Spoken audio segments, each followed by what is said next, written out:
Hi everyone, welcome. I see a few new names and faces, so I'll just do a brief introduction for myself. I'm Candy Whitfield. I am a therapist and I currently work as a brain retraining coach for people doing different brain retraining programs, but primarily, DNRS and the Gupta program. I also coach people who are looking to improve just thriving and overall well being through positive psychology. And so that's part of what I do as well. And as you probably saw the notice on your screen, this call or live Q&A is being recorded and it will be posted up on my website. So if you come off mute and share anything, just know that you're going to be on that recording. Otherwise, of course, you're more than welcome to put any questions that you might have in the chat as well, and I can certainly answer them that way too. And just so everybody knows, once the recordings go up, they are completed. They will be accessible through my website. So candywhitfield.com/videos is where you will find the video library. And actually, I'll just put this in the chat so everybody has that if they want it. We're still undergoing editing for the first one, so it's not up there yet, but it will be soon. And hopefully this one won't need that. I learned a few things along the way, so this one should be up a little bit more quickly. But what is up right there right now is a 25-minute breath and meditation video, which you're more than welcome to watch and to use. And of course, we'll be doing some breath and meditation at the end of our time today as well.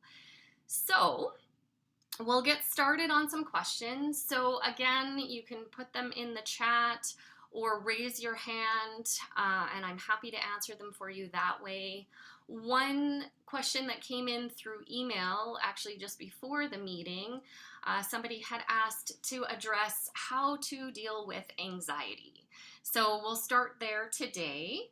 Anxiety is not uncommon for brain retrainers to have that experience, right? And it tends to go along with sort of the overachiever mentality, the perfectionist, the rushing that we can sometimes get caught into.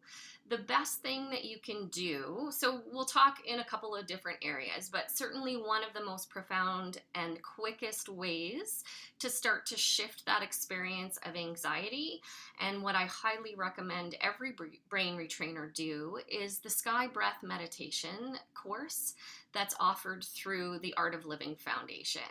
So Sky Breath Meditation has over 100 independently, empirically reviewed studies that have been done on it to date, some by very prominent universities like Yale and Harvard.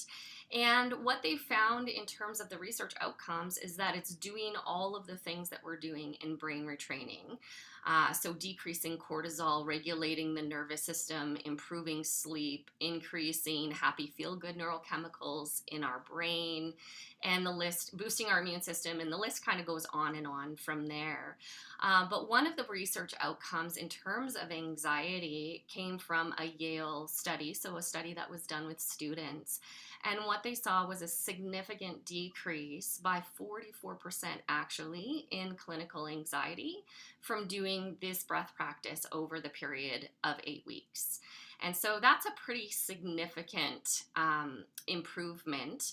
They also had a level of improvement with non-clinical anxiety. So someone who wasn't diagnosed with generalized anxiety disorder, but still had, anxious tendencies. And I believe that went down by 26%, although I can't say definitively that that's the exact number.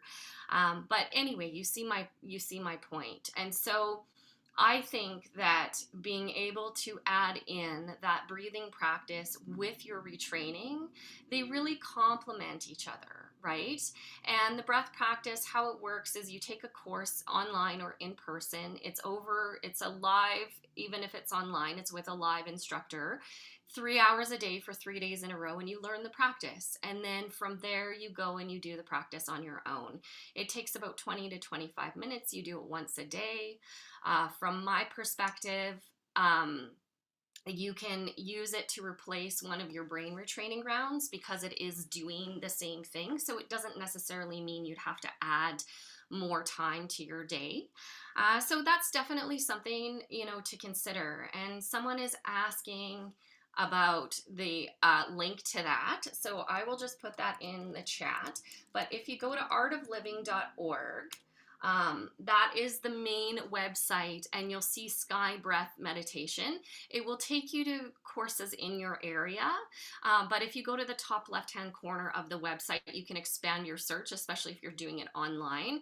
It doesn't necessarily have to be in your area in order to access a course, and you would just calculate the time difference. If there's a course, say in Eastern time and you're in Pacific, if that time works for you, you could do that, right?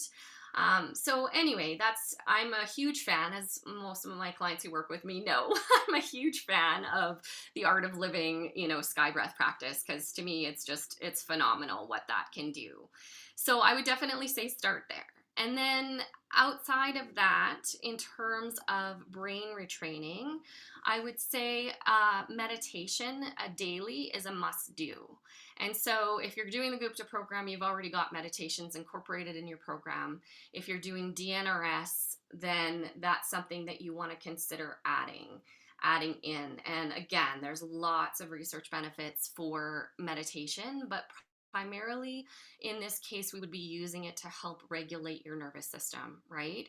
And so that consistent practice, minimum once a day, ideally twice a day, would be a very good thing to do.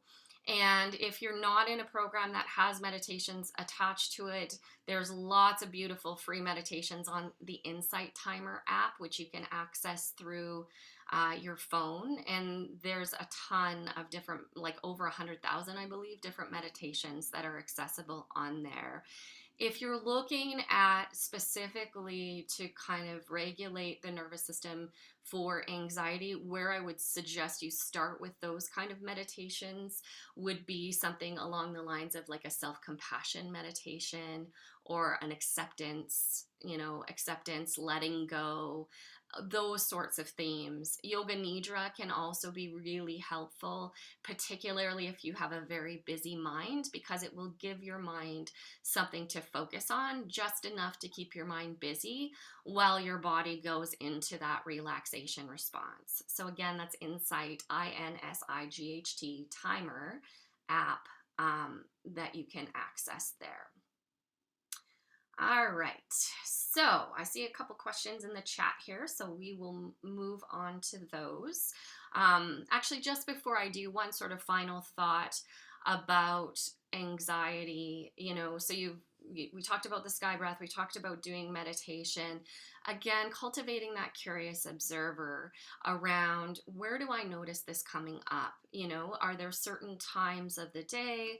Are there certain themes, that tend to bring that up for you more so than at other times? Or is it more generalized? And what a lot of people find is it tends to be around themes. Anxiety is very rarely about what's happening in the present moment. It's usually anticipatory, right? So we're thinking of the future, or maybe thinking of all the things we need to get done and how are we going to do it, or something, worrying about somebody in our lives, loved ones, whatever. It tends to not be necessarily related to here and now in the present moment. So anything that we can do, first of all, to cultivate that observation, then you can streamline some practice rounds around the themes, right? So the particular themes that create anxiety, you can do practice rounds around that. That would be your symptom thought pattern or your trigger that you could use before your rounds of practice. So definitely considering, some of that for sure. And at times where, you can't always go into a round of practice because you have to do life still, right? You just, again, through cultivating the curious observer, you can say stop to yourself, actively interrupt and redirect back into whatever it is you're doing in the present moment, or say stop and come up with one thing to elevate your emotional state. So it could be something or someone that you're grateful for. And that can be a very helpful practice as well. Okay, so moving on. So here's a question. Even though I love to get together with our son and daughter's families, I catch virus easily, even in the summertime, and have sore throat bone and muscle pain and extreme fatigue, please advise. So, yeah, sometimes when we're still in the process of actively retraining and the limbic system is still has a lot of pathways, the old pathways operating, it does affect our immune function, right? And so we know that as we change our emotional state, so as we elevate our emotions, we're actually doing a few different things in the brain, but one of the biggest ones as we elevate our emotions is putting our nervous system back into better regulation, which then allows our immune system to be boosted. So if we think about, what's the best thing that we can do for ourselves to improve our immunity, it's elevating your emotional state and regulating your nervous system, right? So if you're having times either currently or coming up where you're going to be visiting with family, or you're going to be around more people, or out and about in the world more, considering making it a priority to continually elevate your emotional state, right? Reach for that throughout the day as much as humanly possible, because the more that you do that, the more, again, you're giving your body the resources it needs to actually build immunity. It's also a good idea to keep in mind the basic premise behind brain retraining, the understanding of what we're doing and why, so that we can see, okay, this isn't about, the people coming over, or it isn't about going out into the world. It's about the way that my brain and nervous system are firing, and that's what's affecting my immunity. And that's something that I can change, right? And that we can work towards.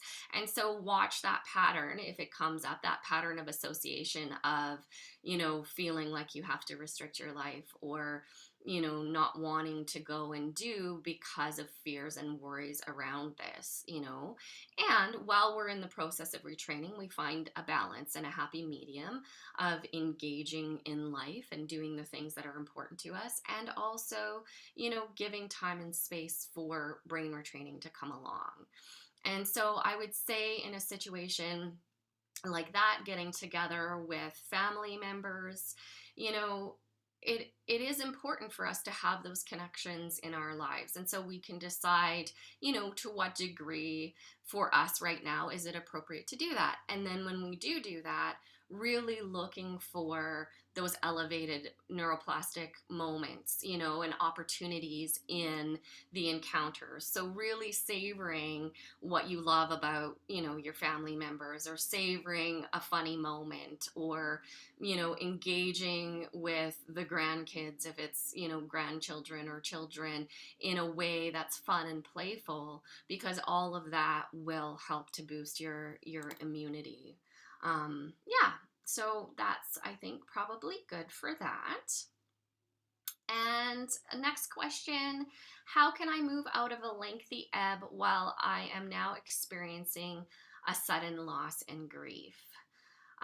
Yeah, that's a good question. And it is difficult when we do have loss and grief that comes up. I mean, grief and loss is a natural part of life, right? Everything is temporary. And so sometimes we do experience those losses. And so, a couple of things to definitely keep in mind is that we want to allow the emotions to move through us around the loss. So, feel the feelings for the things that you cannot change. Emotion is energy in motion.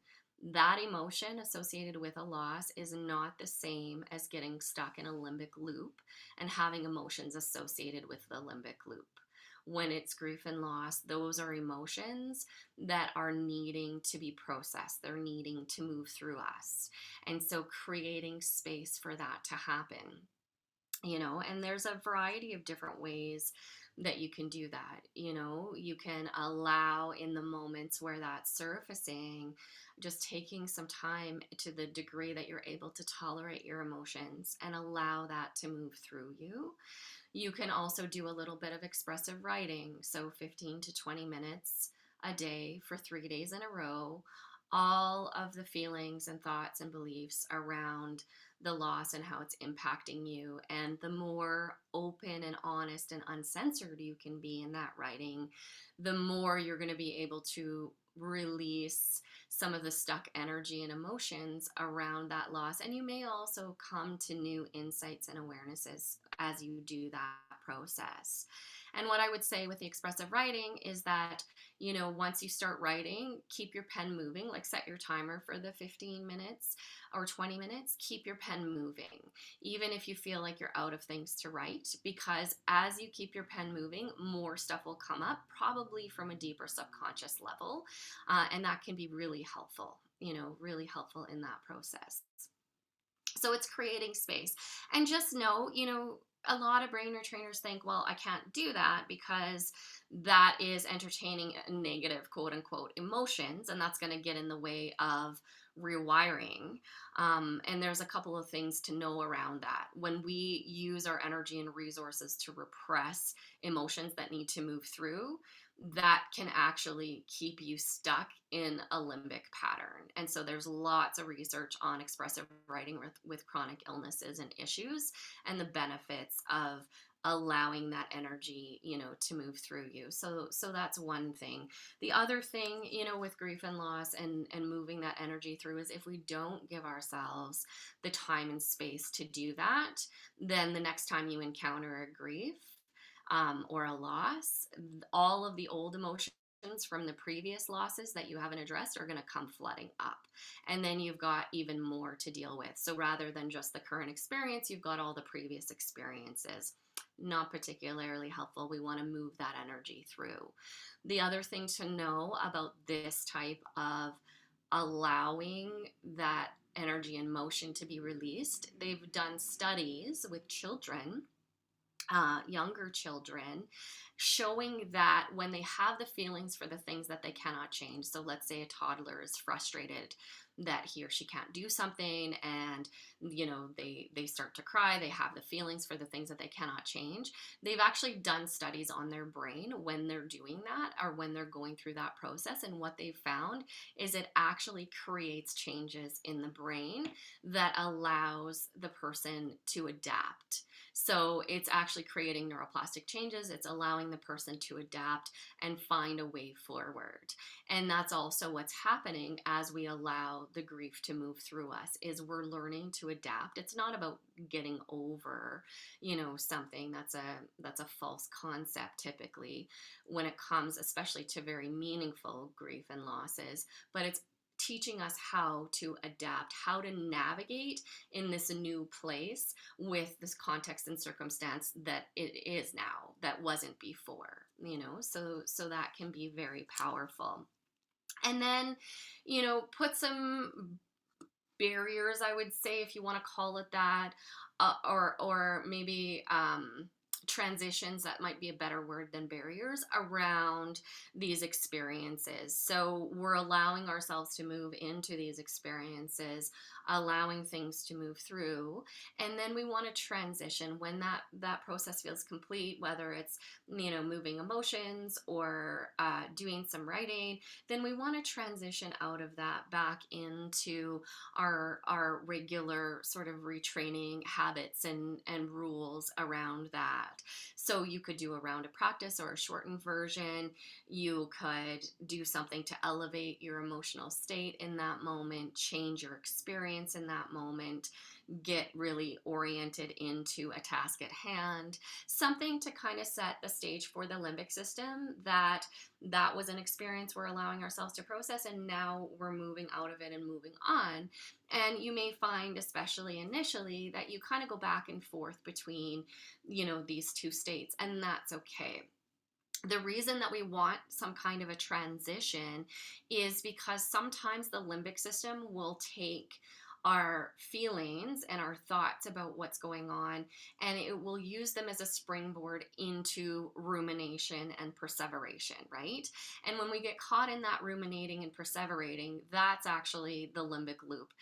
Entertaining that is not going to be helpful. That's not going to move you through, what's needing to be processed. And so that's where having that little bit of transition, or another way to think of it is like putting those experiences in a bubble, right? So it's it's separate from the rest of your time, and you kind of transition back and forth or in and out of these two things, can help you continue to move forward in your retraining process.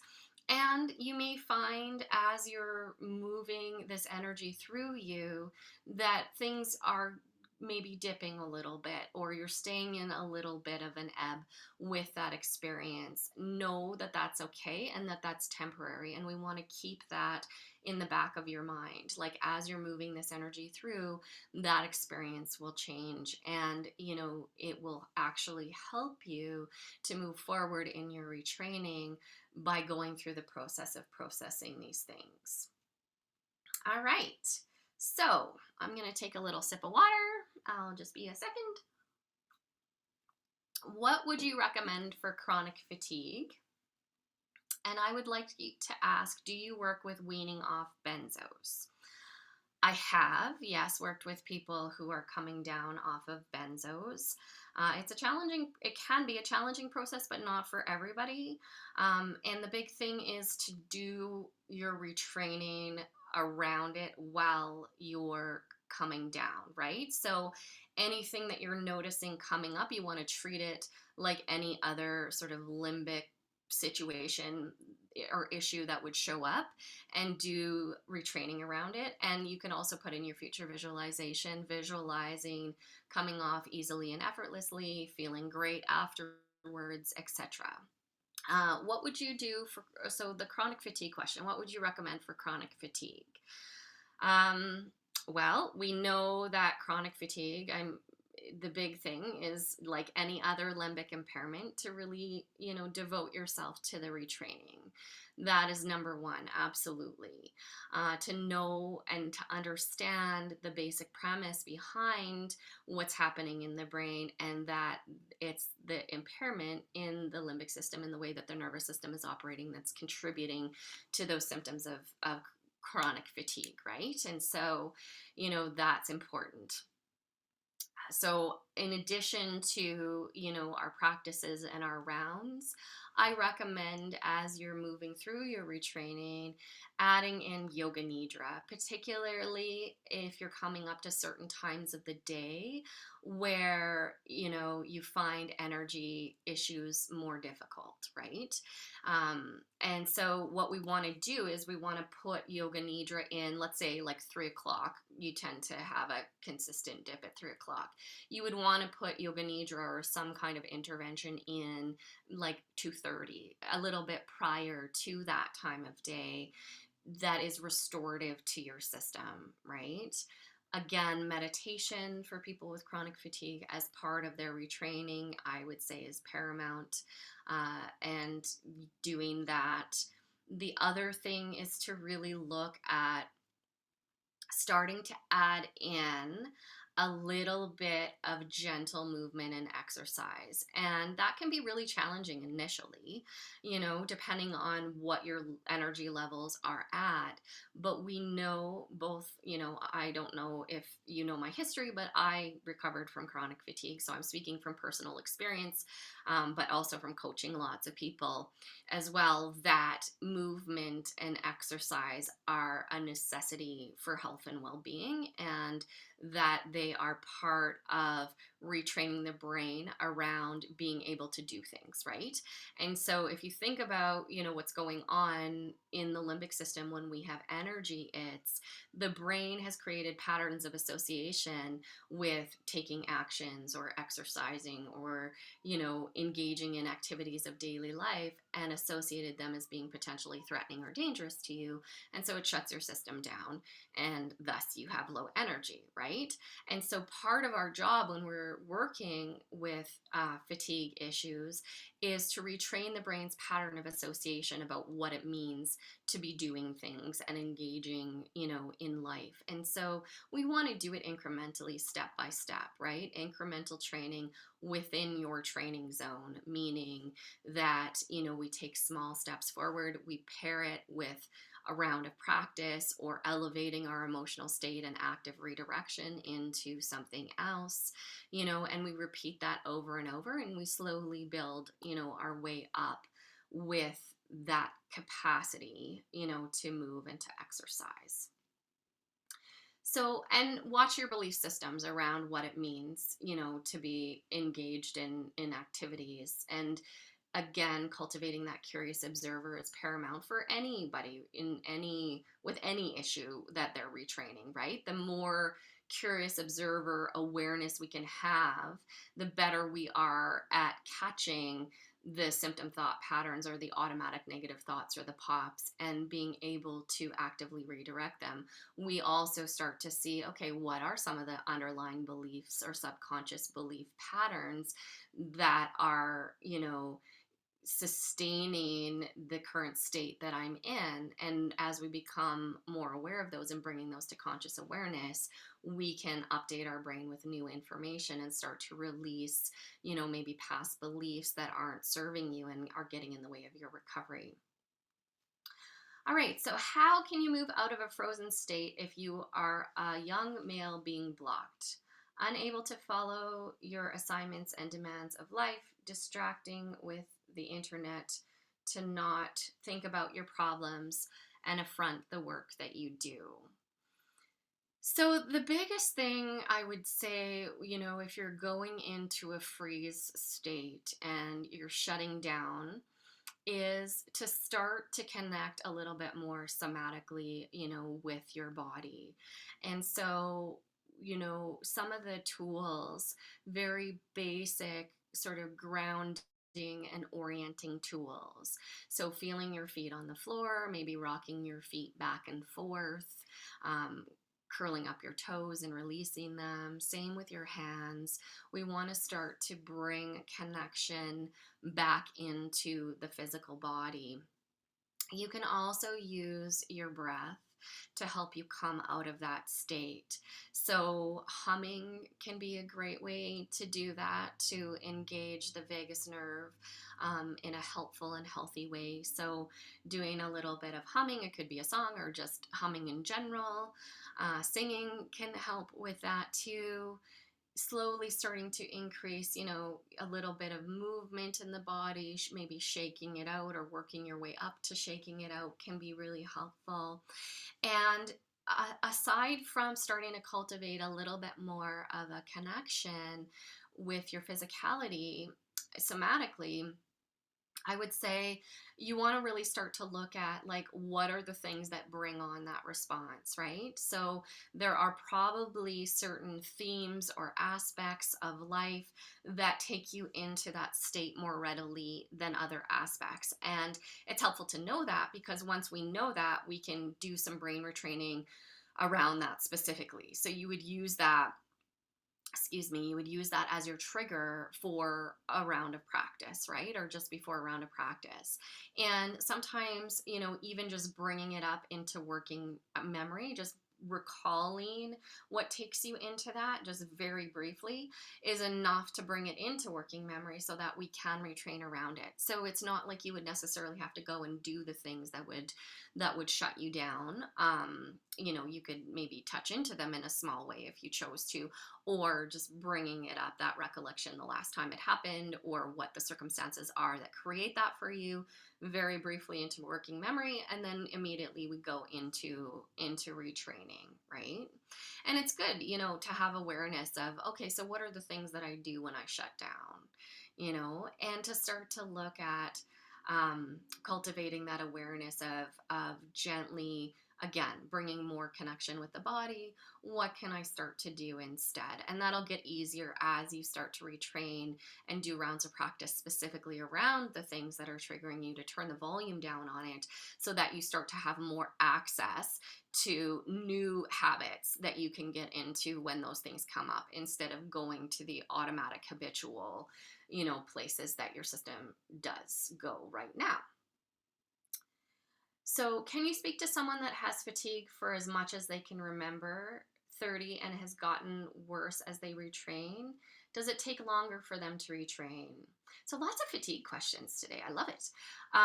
Yeah, fatigue is a little bit more challenging sometimes than retraining for other things because it's variable, you know? So we have good days and bad days, we have ebbs and flows to our energy, which makes it a little bit more challenging when it comes to, how to stay within your training zone when it comes to knowing, what is an ideal amount to do in a day versus what might be too much. For anyone who is, dealing with fatigue, I highly recommend the Gupta program. For a number of reasons. And if you're already doing DNRS, that's great. There's things that you could add in. And there's a lot of people who start with DNRS and then go to Gupta, and they're very complementary, and that's a possibility too. But the reason that I recommend the Gupta program is, well, first of all, Ashok Gupta recovered from chronic fatigue syndrome himself. That was his big it. So he has a very in-depth understanding of what it's like to be in that space. And his program is designed in a way that is paced, has better pacing for someone with energy its, the meditation part, which, as I said earlier, I think is critical for people who are dealing with energy issues, is naturally built into the program. You start with meditations, twice a day, and then you eventually move on to adding rounds. So there are benefits and differences in that program from DNRS that are very useful and helpful, for people who are recovering from these particular issues. And if that's not an option or that's not available to you, that's okay. You can still do DNRS, and there are people who've recovered, myself included, from fatigue issues with DNRS. And what I would say the big things would be, again, to add in the meditation component and to really watch your pacing. And so, we can get caught in, there's a couple loops that we can get caught in. One is when we have a good day, we way overdo it because here we are having a good day and you actually have energy and your to-do list is super long. And so then we do too much and then pay the price afterwards, right? So we want to really start to challenge that tendency, right? The more stable and paced we can be on an ongoing basis, the better off we are, not only in terms of retraining, but we won't have such big, ebbs and flows or dips as we are going along. So the pacing is really important. The other piece to really look at, would be like the rushing tendencies, the perfectionistic tendencies. Where are you coming from in your retraining? And what I mean by that is, are you feeling pressured? Like, are you coming from this place of I have to do this, and you're feeling pressured and you're approaching your retraining from that state? Because when we are, that's not conducive to helping you move forward, right? So we want to start to release that underlying pressure. We want to let go of the fixation that it has to look, retraining has to look exactly like this. And if it doesn't look exactly like this, I'm not going to get better. And there's a lot of pressure sometimes that comes with that notion of what they teach in some programs more so than others, in terms of it has to look this way, right? And that you have to do it exactly as prescribed. The reality is that there are many different ways to brain retrain, and as long as we have the underlying premise and understanding of what we're doing and why, there can be a little bit of flexibility in terms of what we do and how we do it, and we tailor it to our specific needs. And so, yeah, I think that's probably enough about that for now, but definitely add in, meditation if you're not really watching the pacing and really intentionally, consciously slowing yourself down. Because often, what comes before the fatigue usually is that anxiety and the perfectionism and the maybe going Mach 2 with our hair on fire before our system shuts us down. And sometimes as we're going through the process of retraining, we come back out through that as well. And so being able to pace yourself, is really important. And it might feel weird to slow yourself down, because you already feel a little bit slow. But being mindful in terms of everything that you do, slowing the pace down, is actually going to help to retrain your system and make it a little bit more easy and more accessible to do the brain retraining. And yeah, sometimes it does take longer with energy. It's not always, but it can, absolutely. So, next question. For the past 2 months, the mosquitoes are extremely bad by me. I live right by the woods, by wetlands, and I notice when I'm outside, I get bit, have an autoimmune response, itching, etc. Um, I haven't been outside with nature lately because it has been a trigger, and there's more details about that. What healing needs to be brought in for this response to no longer happen? I'm constantly caught in that this is an actual situation, or what is limbic system creating it? Sorry for the long paragraph. Yeah, that's okay. I just paraphrased. That's all good. Okay, so the first thing to keep in mind in situations like that is what's happening. Again, our underlying premise of understanding brain retraining. So, yes, you're having a reaction. Yes, it's a real thing, right? Like you get bit, your system responds. But what's the root cause of that? What's driving that? And it's the way that your limbic system is firing. Right. And so when we understand that your limbic system is over responding to a mosquito bite, etc., because it thinks that that's life threatening to you. When we have that level of understanding or that basis, then we can start to go, okay, this is just my limbic system overreacting, causing my immune system to overreact. And you can make choices in that moment in terms of retraining and doing things that will change your nervous system and immune response and change the way that your brain is firing around that. So anytime that we do get a bite or what have you, it's a beautiful neuroplastic opportunity to jump in and do your retraining. And I would highly encourage you to do that. And to really watch your fears and patterns of association that you have with going outside.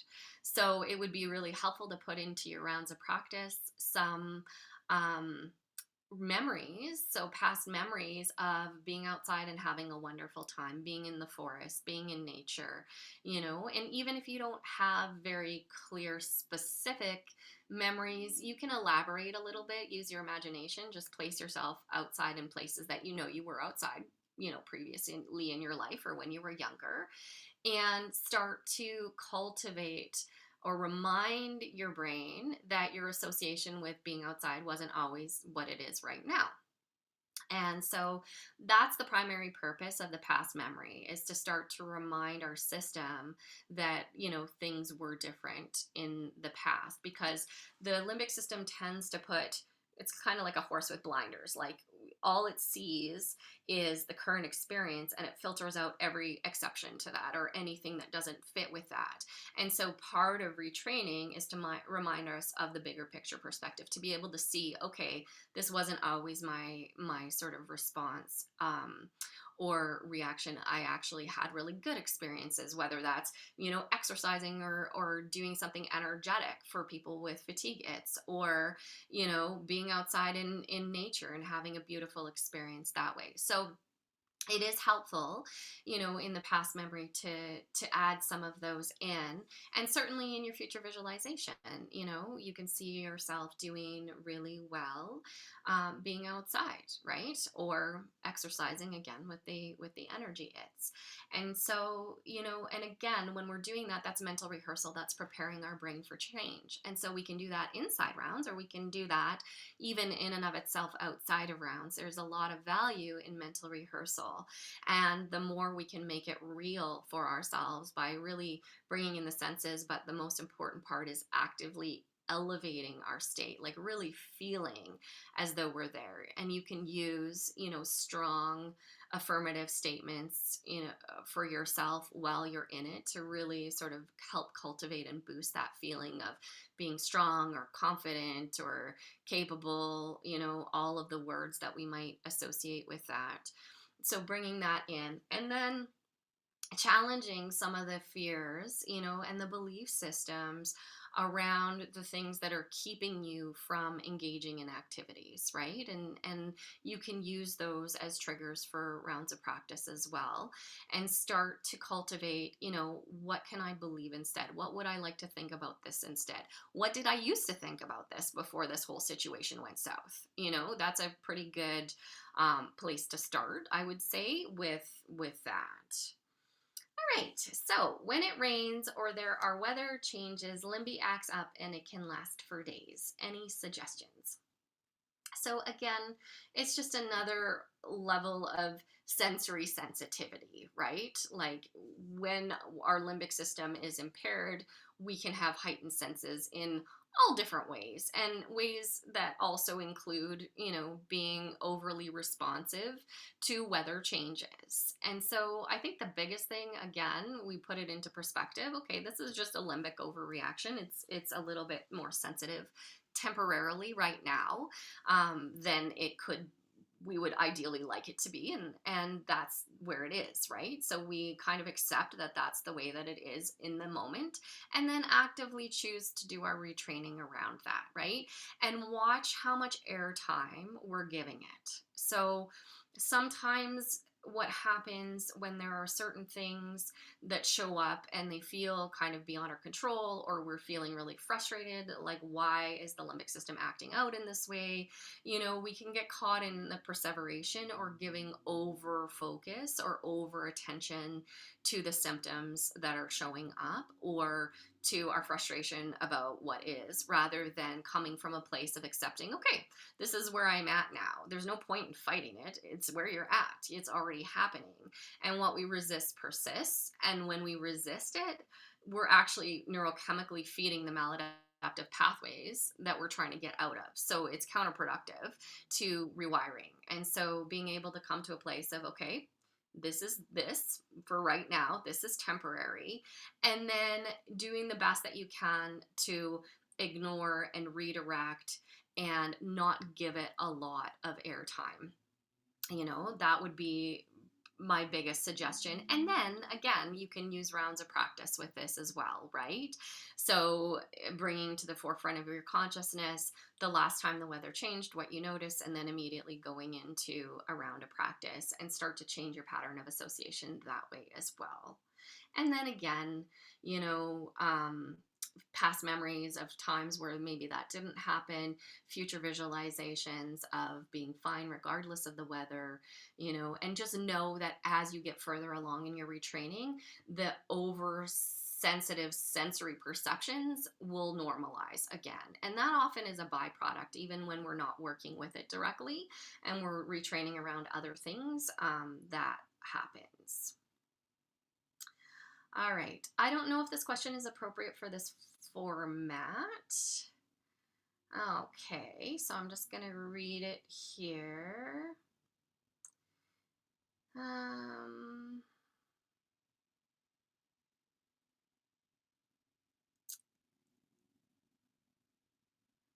So yeah, I'm not sure that I'll probably just leave that one for now. If you want to email me, I can just answer you directly, candy.thriving@gmail.com. We'll have a conversation that way. And why is it so challenging to change in these states? Like diet, for example, I end up in so many loops, ruminations, and overwhelm to even consider changing diet. Leads to so many thoughts of how to do it or lacking support to do it when I think it might be needed to help. Yeah. And so, I would say that's the case a lot of times with our habitual patterns, right? Like we all have habitual patterns in one way or another, typically, that we do that's not helpful to us, that's not serving us, and yet we end up doing them anyway, and then we question, like, why did I do that? And so just know you're not alone in that, right? Like that's not an uncommon thing, both when we're rewiring and outside of rewiring. I would say, lots of people experience this.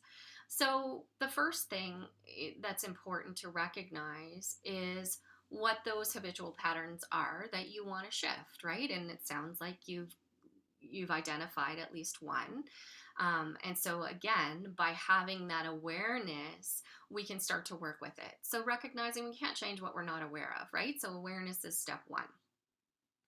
Step two is to start to look at, you know, when does this come up? Like, are there times and spaces or circumstances and situations where this comes up more than other times, right? And, it's good to be aware of that, because those can be triggers for us to go on to autopilot. So oftentimes when we're having, unhealthy habits or unhelpful habits, when we're doing them, we're generally on autopilot. Like, we're checked out. We're not in the present moment. We're behaving sort of automatically, and it's an automatic response to go into these old habits, so to speak. And so starting to become aware of, okay, what puts you into that sort of autopilot where you're not really fully present with what you're doing, and then you tend to go into, these habitual responses. So cultivating that awareness is definitely number one. And then as you start to become more aware of what those things are, you can use brain retraining with them, right? So using your rounds of practice with, what puts you into that state can be helpful. The other thing to consider is, when you catch yourself, to do some self compassion initially, right? Because we tend to get really frustrated with ourselves when we catch ourselves in these habits that we are trying to change and we're not changing. And so then you catch yourself, and we can get really hard on ourselves sometimes around that. So recognizing that it's a work in progress, right? And so having a little bit of self compassion sometimes opens up the space for us to then move forward from there and take a different action.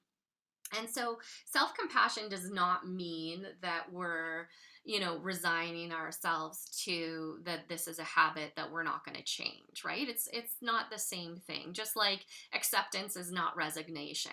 It's more of a recognition, okay, this is where I'm at, that I'm struggling with this. Can I be kind to myself? Can I be compassionate with myself that this is a challenge right now? And then redirect my efforts in terms of changing that, right? And so noticing that when we are compassionate and kind to ourselves, sometimes it's actually easier to make better choices. It's easier to start to override those habitual responses. And also watch how much airtime, again, how much thoughts, ruminations, obsession, airtime we're giving around these topics, right? Because we really want to shut that down to the best of our ability, or actively redirect when we notice that that's coming up.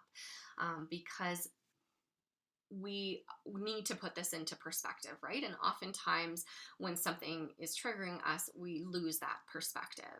And by giving it airtime, we're feeding the maladaptive pathways that we're trying to undo. So really kind of giving it space in the bigger picture perspective and context, rather than it taking up the whole space, so to speak, right?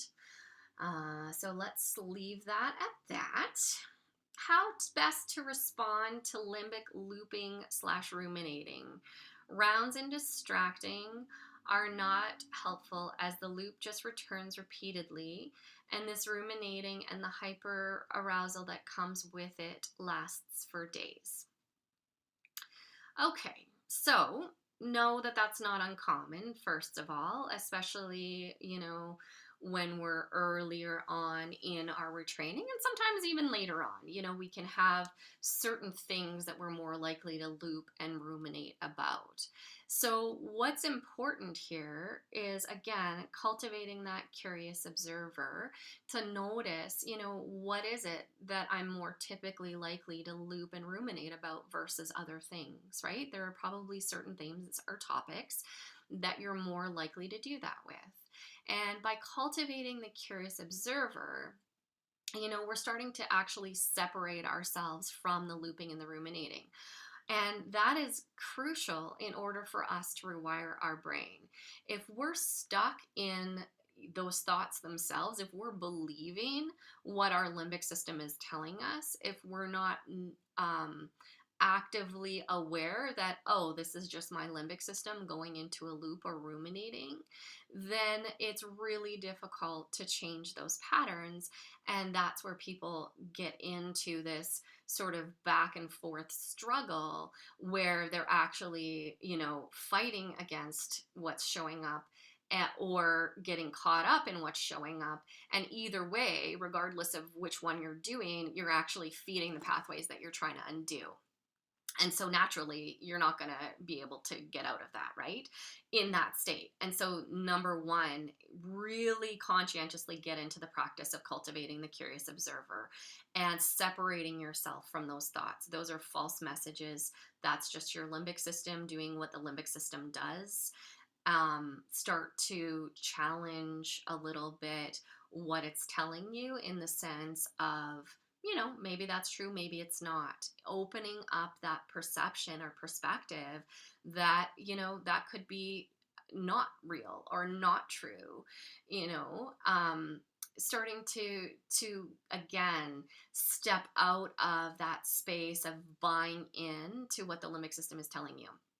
And so, what oftentimes is helpful when you're cultivating this observer and you're starting to challenge or separate yourself from those thoughts is, again, to go back and revisit in your program the part that talks about, limbic dysfunction and how this arises, right? Like what's actually happening in our system. And, be able to really grasp the understanding of what's going on and the way to move out of it, right? Because the deeper our level of understanding is, particularly around how dysfunction arises and how it manifests and how we can change that, the deeper our understanding, the more capacity we have to start to separate ourselves from the false messages that are showing up, right?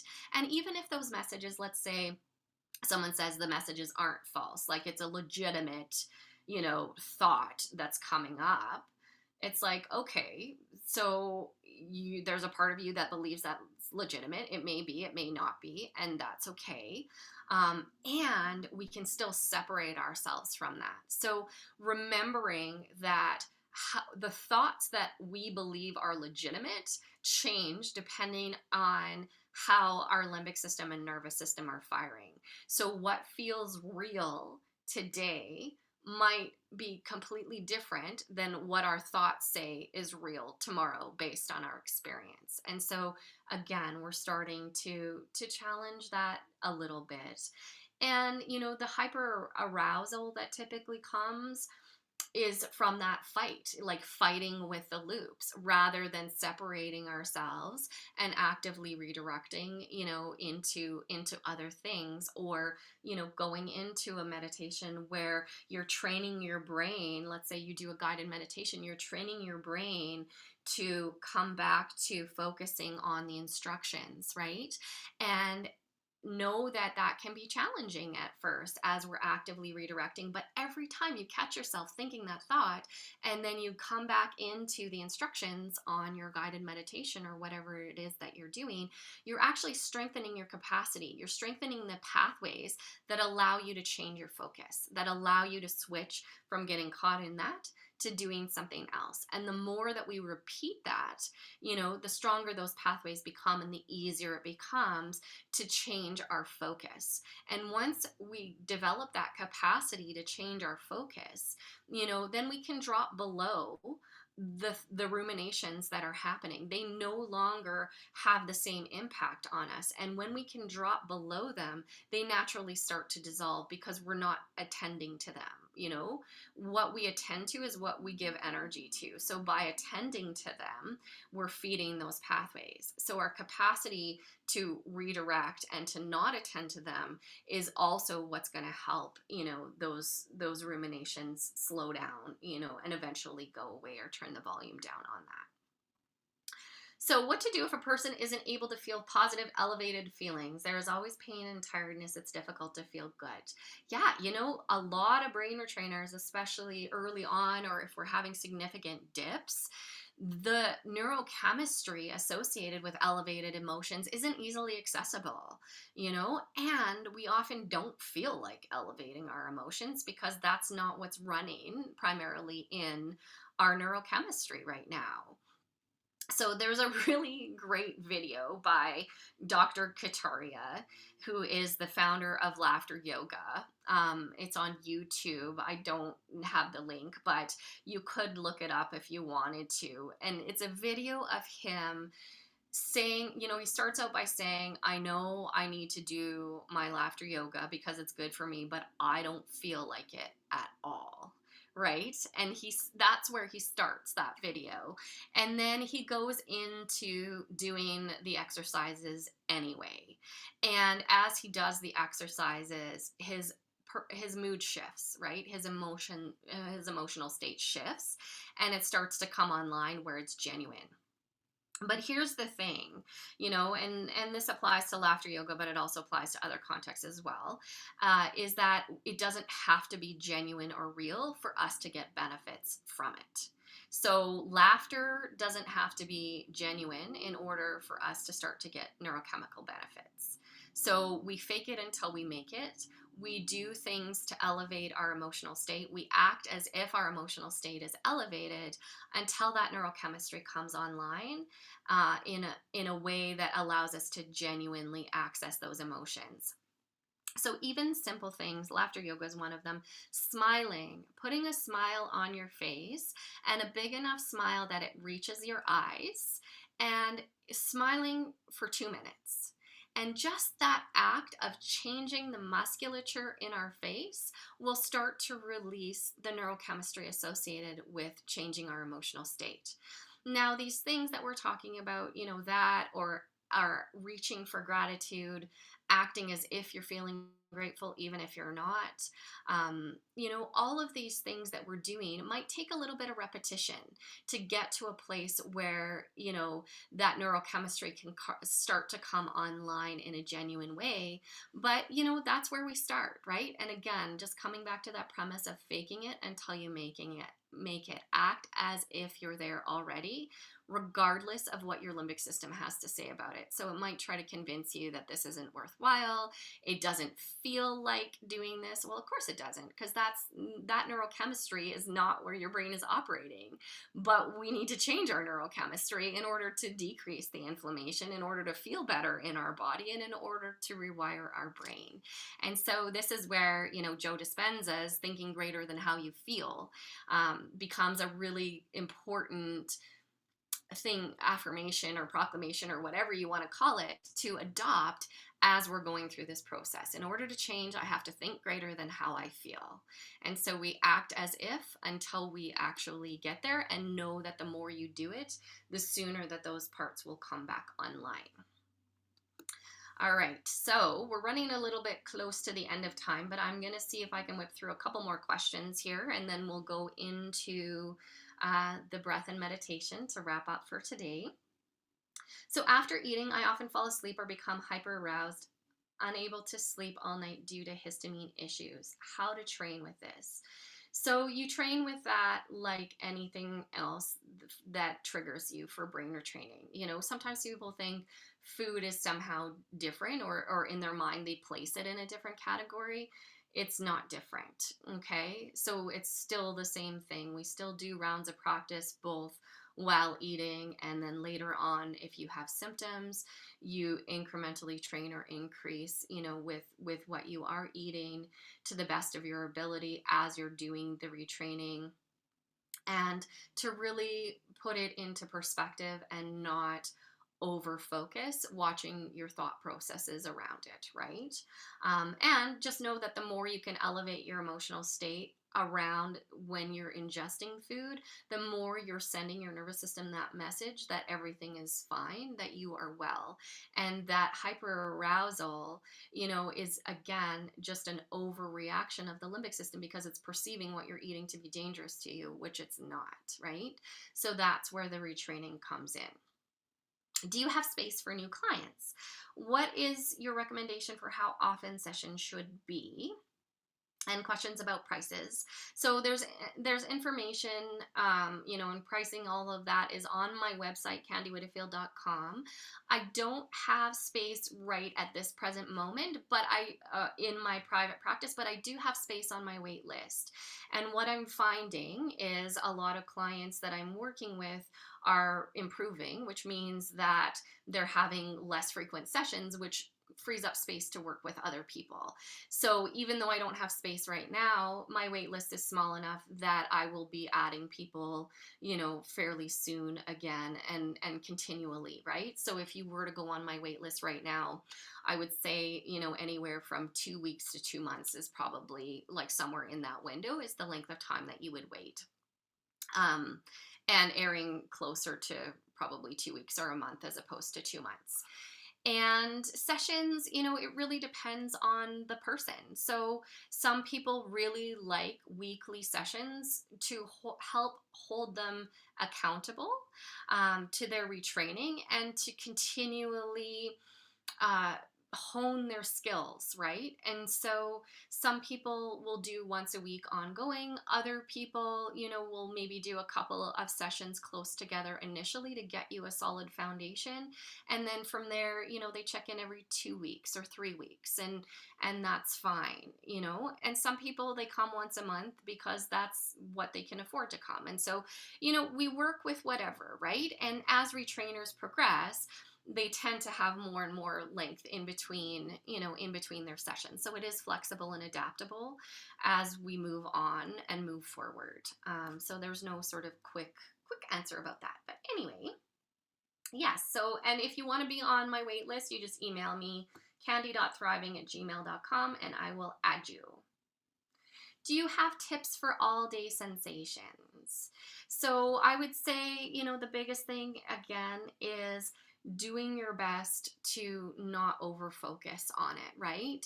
So indifference and ignore it to the best of your ability. So we're not giving it a lot of airtime. And if it's really loud, you can use self-compassion practices that activates really good neurochemistry.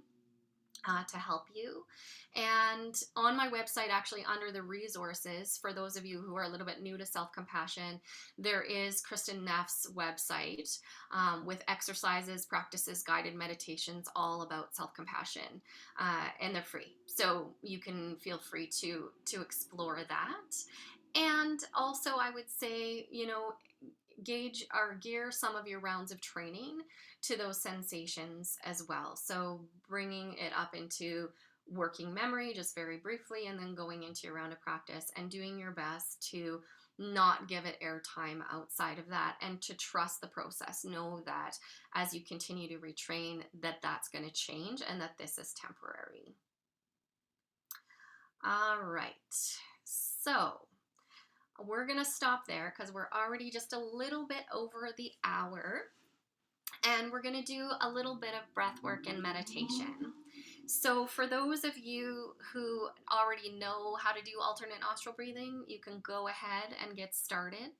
For those of you that are new, I'll demonstrate it, and we'll just do a few minutes together, and then we're going to move right into a guided meditation. So how it looks is you're going to put your thumb and index finger together, 3 fingers outstretched, setting it upright, so palm facing up in your lap. Or if you're on a desk or at a desk, you can just place it, or a table, you can place it on the table. It doesn't have to be in your lap. But placing it in your lap, that's your left hand. I'm not sure if I said that already. And then right hand, index finger and middle finger go together on the bridge of your nose. And we're going to alternate breathing in and out of our nostrils. And so we breathe out and in one side, and then we switch, we breathe out and in the other side. So you can place your fingers on the bridge of your nose, take a transitional breath in, and breathe out. And then plugging your right nostril with your thumb, breathe in your left nostril. Plug your left nostril with your ring finger, breathe out with your right. Breathe in the right. Plug the right and breathe out the left.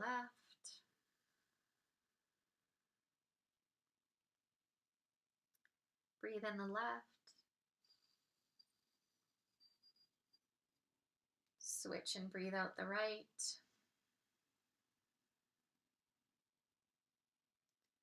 Breathing in the right.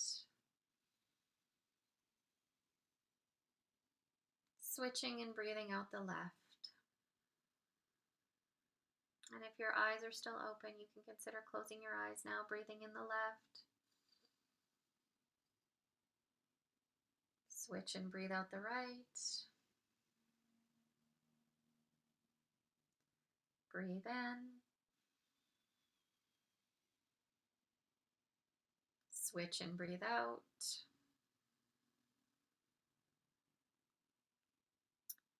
Breathe in. Switch and breathe out.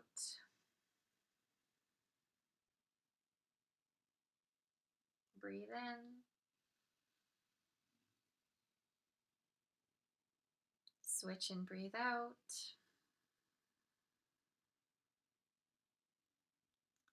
Breathing in and continuing at your own pace for a couple more rounds. Focusing on really taking a full breath in and a full breath out. Long, deep, slow breaths.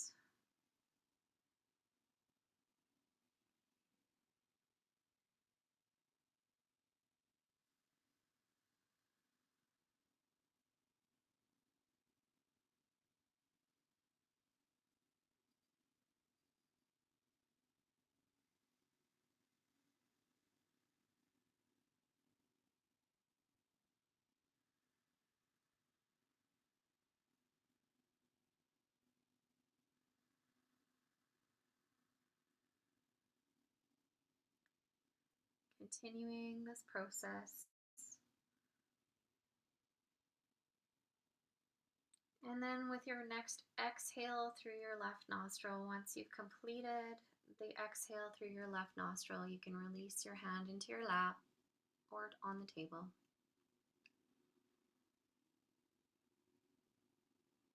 And keeping your eyes closed and just noticing what you notice internally. How your mind is in this moment. There may be tingling or physical sensations as well.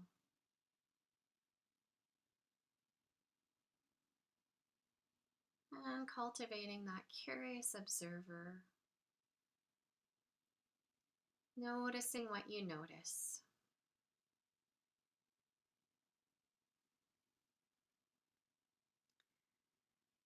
And then from here, we're going to go into the meditation. So you can release the hand positions if you still have it in your left hand. Taking a few long, deep breaths in and breathing out.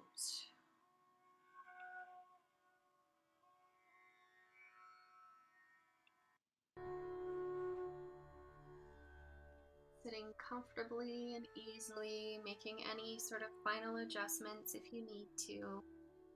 And then we're going to try and be still for the remainder of the meditation.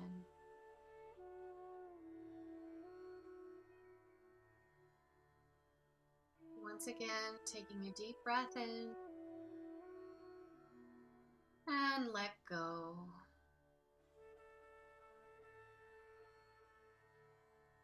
Another deep breath in and let go.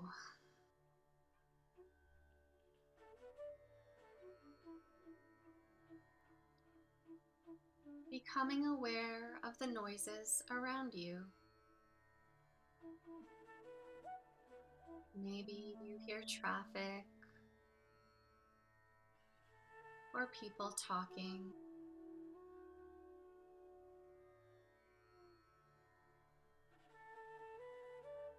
Perhaps there's the sound of a fan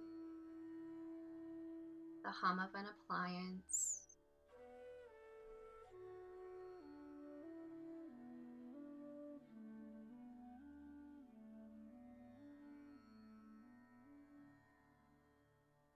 Accept all the noises around you.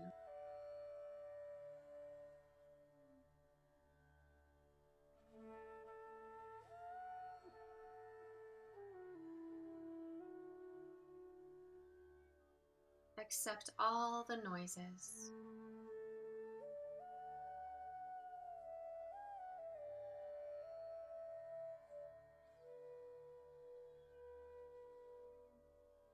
You are now in harmony with your environment.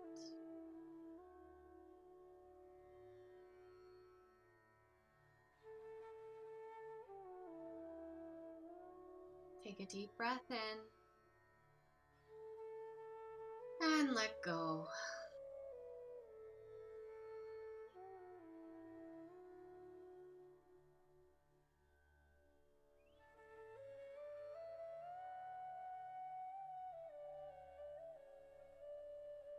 Becoming aware now of your physical body.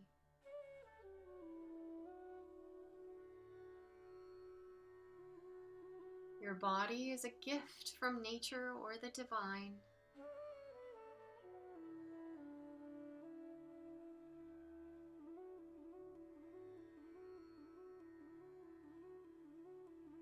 Bringing our awareness to our feet.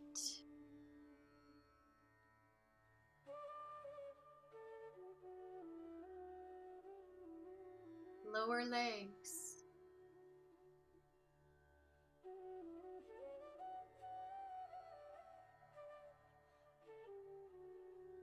Knees.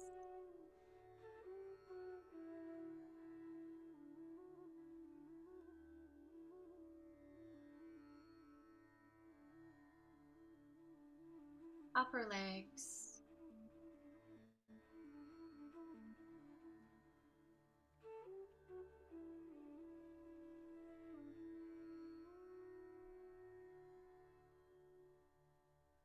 Hips and pelvis.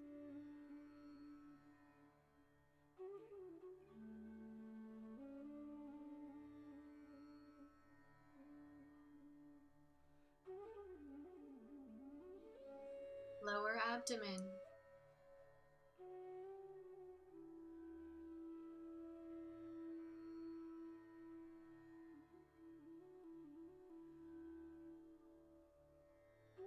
Stomach.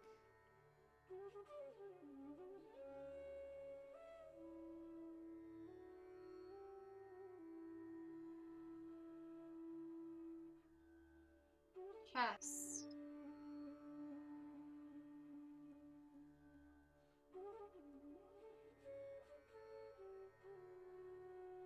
Back.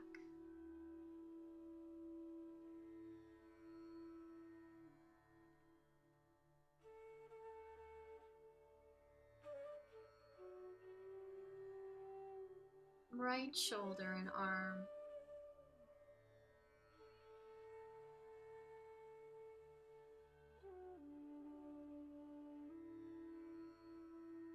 Left shoulder and arm.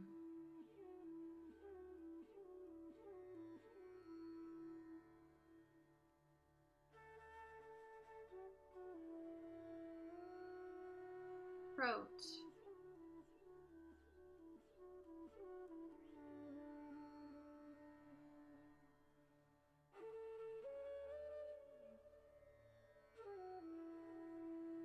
Face.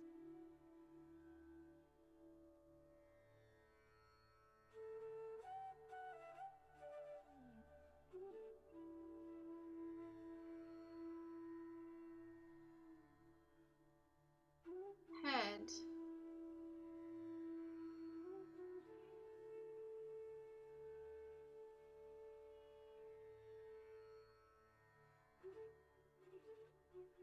The whole body.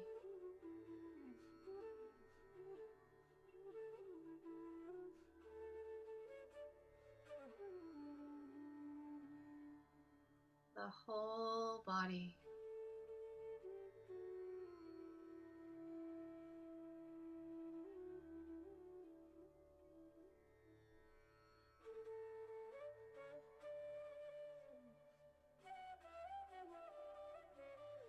a deep breath in and let go.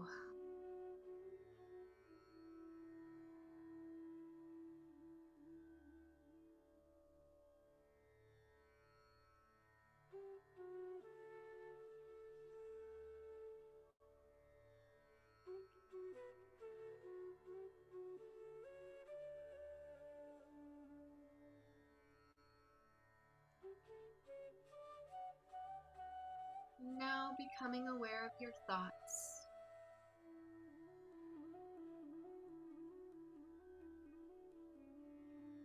whether good thoughts or not so good thoughts. Let them come.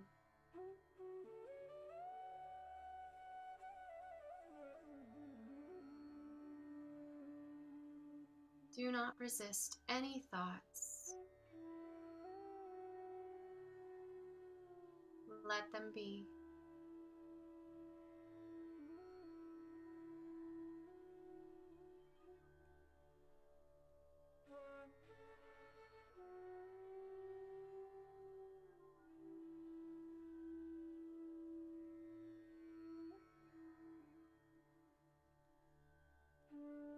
You are now in harmony with your thoughts.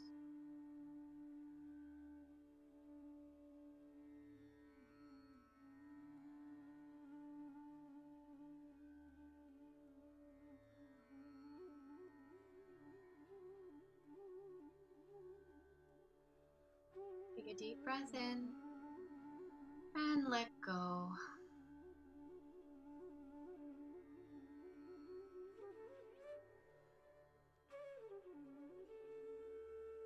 Becoming aware of your feelings.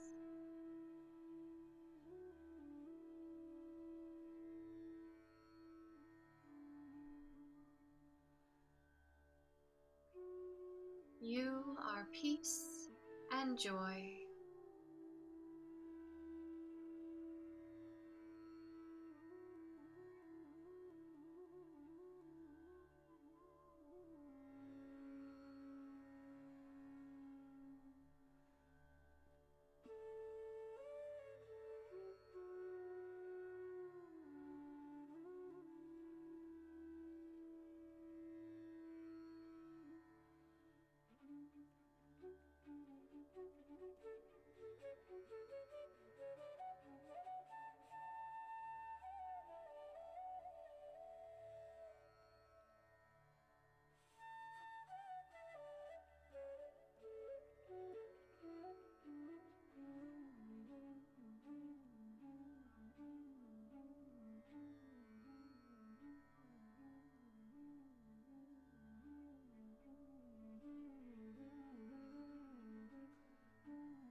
Becoming aware of your feelings.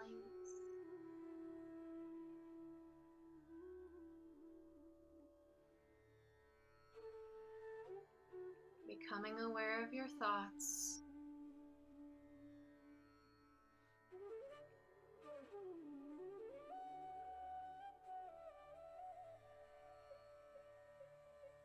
Noticing the sensations in your body.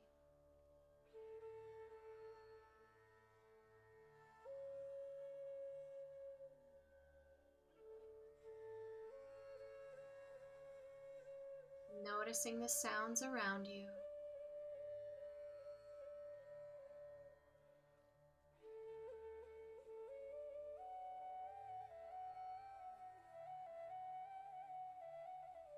And then when you're ready, slowly and gently, you can begin to wiggle your fingers and your toes, taking in a good deep breath.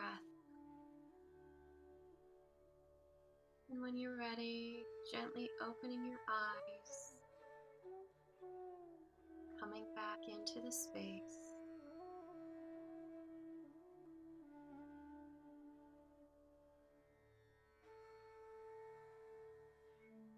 You might feel like doing just a little stretch. If you do, feel free to do so.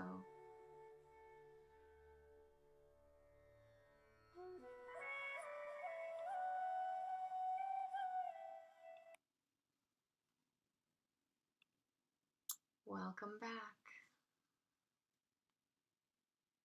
And just taking a moment here before we wrap up for today to notice what's happening internally now, just from a few minutes of breath work and meditation, and what a difference that can make to your state. So thank you everybody for joining me today. I wish you all the best in your retraining. We will continue on in September. So let me just double check the date here. September the 9th will be the next one. And because these seem to be a hit, I am considering continuing on past September. So we may just continue on with these every second Saturday until the end of the year. So please feel free to come back and join, and remember that you can always rewatch them on my website, the videos. So best wishes to all of you. Have a great rest of your day. Bye for now.